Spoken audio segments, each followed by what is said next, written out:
Hello, my dear listeners. In this video, I will talk about the Fed monetary policy. Uh, so we had our 75 basis points increase. We had our hawkish talk from the Jerome Powell yesterday, and now we're expecting the Fed funds rates by the end of the tightening cycle to be at least, well, at, at least 5%. And we are markets are expecting that it's going to be kept at those levels for possibly for 1 year. Now, what I personally think that already there is a lots of screaming that from this high interest rates that haven't been priced in the economy.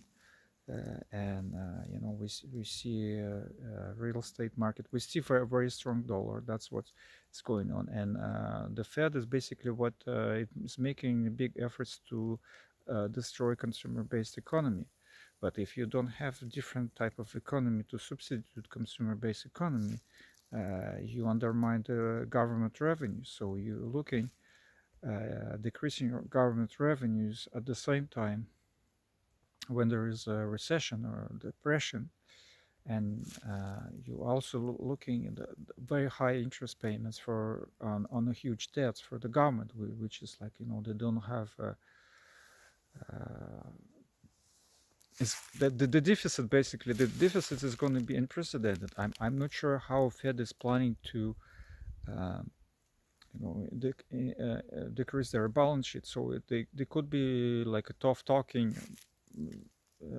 As well, I understand why they're doing it, because they're trying to they have a window of opportunity to lower the inflation, and they probably know that this window of possibility of keep those rates or do this hawkish talks are very short.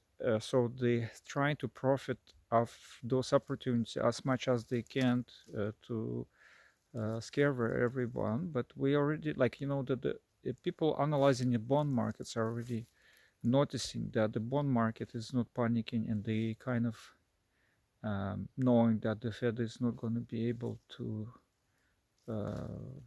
do what they are planning to do, or at least the consequences or the damage on the bond market. All those bonds, let's say, that been sold like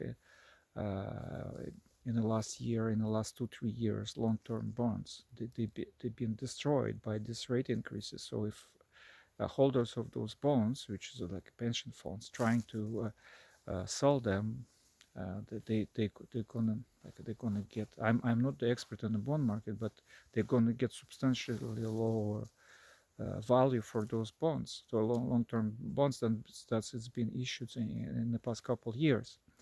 So this is another thing that that eventually we've seen from the UK how important for the government to maintain the stability. They need to prop up those pension funds who are big buyers of the bonds. Same thing goes for the American bonds. Eventually, they will have to prop up, their bondholders,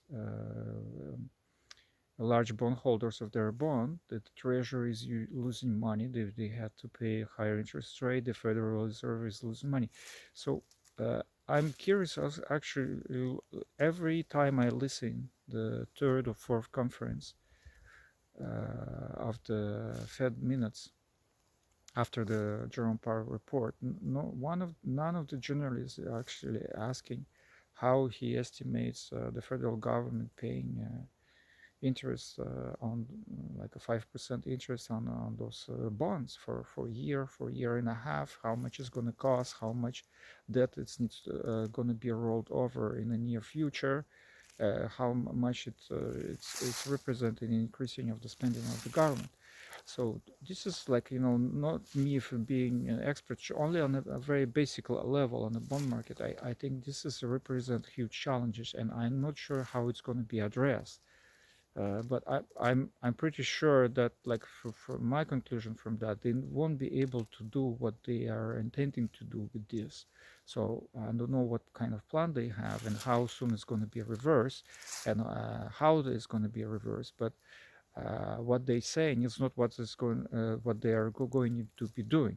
So that's, it's an important thing to for the gold and silver investor to understand that, and you know be, I encountered this in your investment strategy. Thanks for watching, and please comment.